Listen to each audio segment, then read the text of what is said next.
did all that moving around and you come back and you finish up with the church on the West End and you go into this Eckstein Cultural Art Center. Tell us about what that is and tell us about that.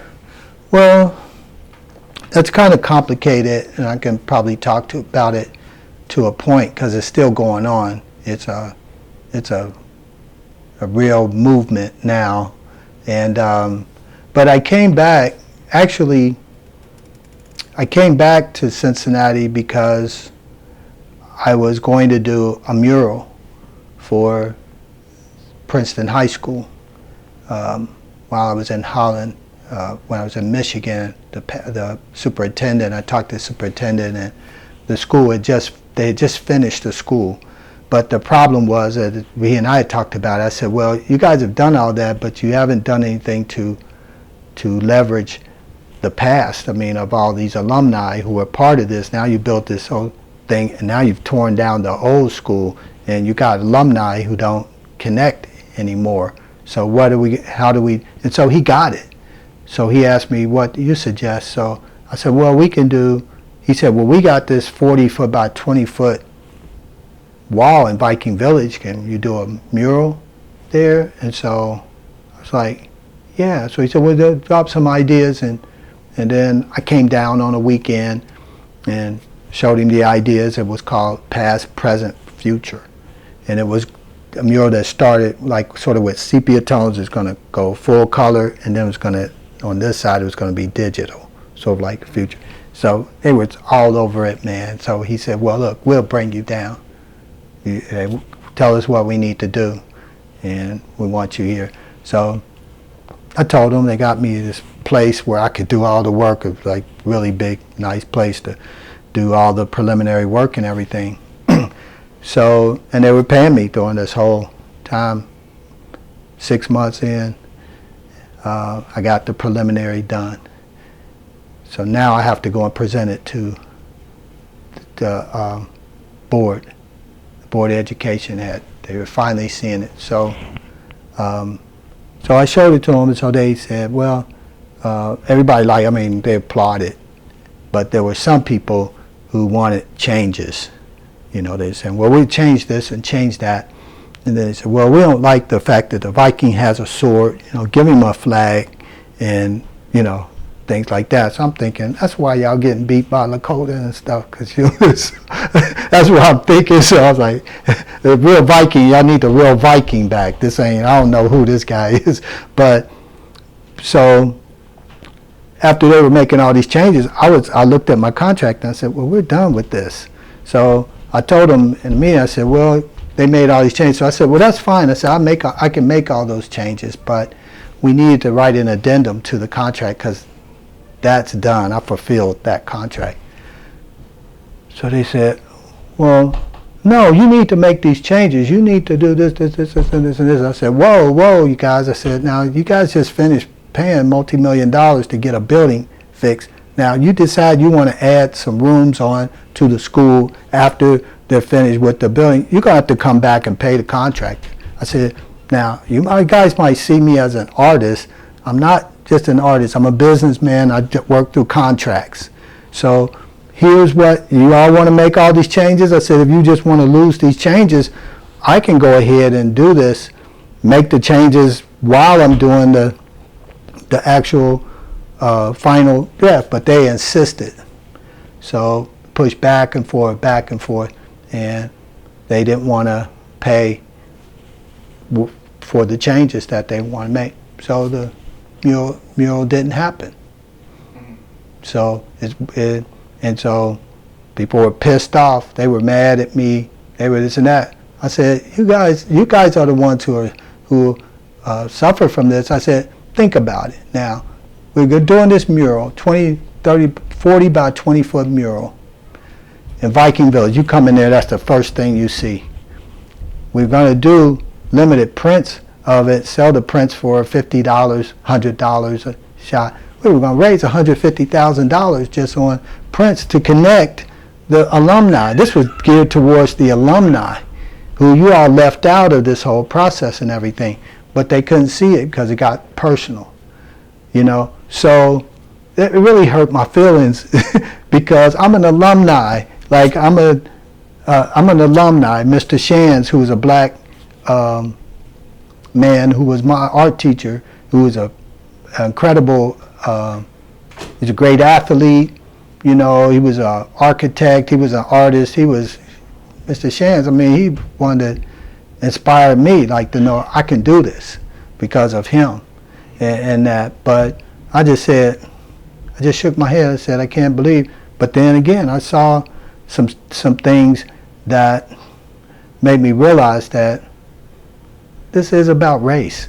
You know, it is about that. And how do we address it? And so that's sort of what my mandate is now. It's really more about these discussions we're having about this. Now, the Eckstein School situation, I can only talk up to a point with that because it's still going on. But when I first came back, I saw the school in the community and it wasn't being used. And I said, man, I said, why is the school still sitting there? Black school where my parents and grandparents went, and it's just empty. So my brother said, well, I don't know what's going on. So I said, so I went down to the administration office. I said, ask them, why isn't the school being used? And they said, well, there was no vision for it. So I was like, really, is that it? They said, yeah. So I said, okay, well, I'll write a vision for it. And so when I said that, they said, well, whoa. Well, we got some rules for how we want to address that. So they gave me this whole list of rules of what I need to do to qualify for it.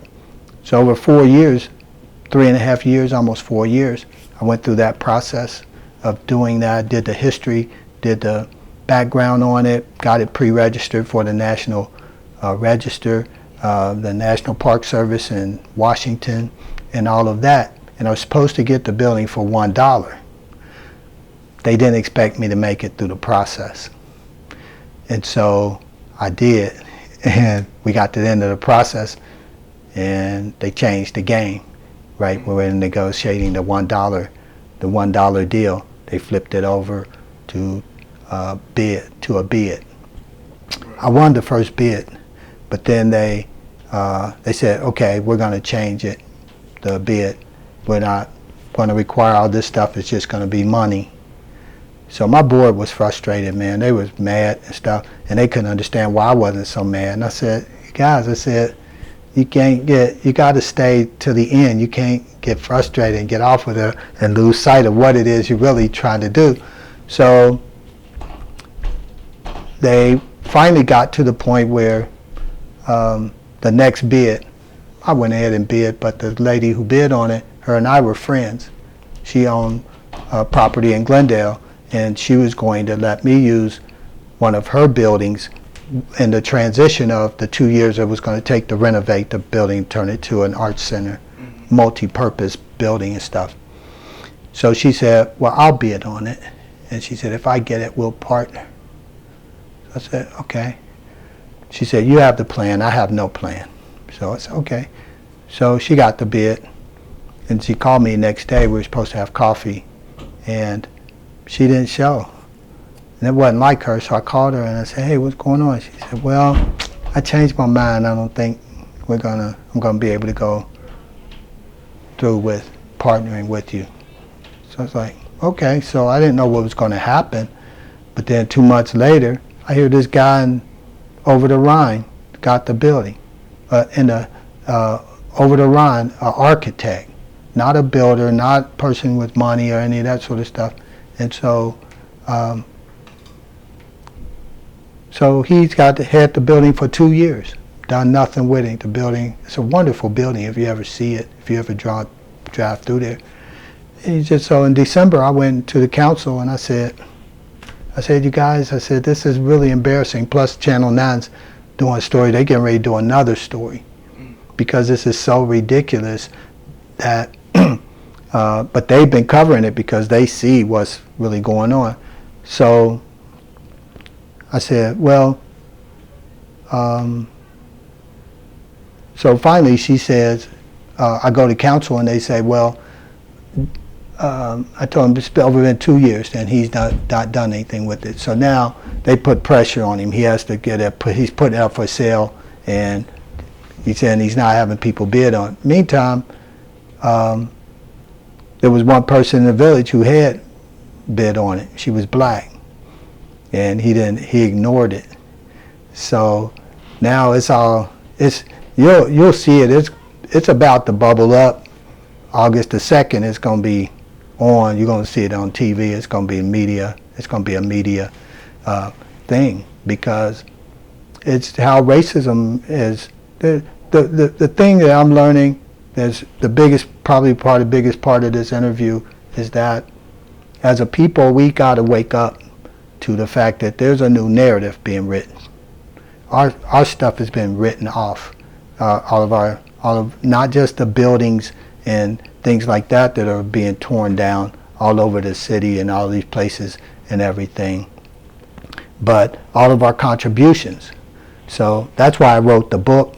That's why I did all this research, and that's why I continue to do it, because if that's going to happen, we still need to have a record that these things happened and they did exist.